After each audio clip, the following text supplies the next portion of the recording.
गोवा बनावटीची दारू थेट गोव्यामधून सिंधुदुर्ग मार्गे थेट महाराष्ट्रातील चिपळूणपर्यंत पोचते।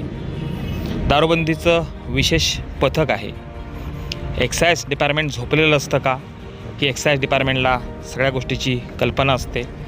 मुळात अशा प्रकारच्या गाड्या पकडणं, अशा पद्धतीची रॅकेट उद्ध्वस्त करणं हे दारूबंदी विभागाचं काम आहे। मात्र आपण पाहू शकताय की अशा पद्धतीची कामं सध्या पोलीस करत आहेत। पोलिसांनीच मोठ्या प्रमाणामध्ये ट्रॅप लावला आणि अशा प्रकारची दारू ही पकडलेली आहे। त्यामुळे प्रश्न पुन्हा एकदा ऐरणीवरती आला आहे की दारूबंदीचं एक विशेष खातं आहे, हे खातं झोपलेलं आहे का? यांच्या निगराणीमध्ये काही गोष्टी होत आहेत का, असाही सवाल या निमित्तानं पुढं आलेला आहे। कसून तपास होण्याची गरज निर्माण झालेली आहे।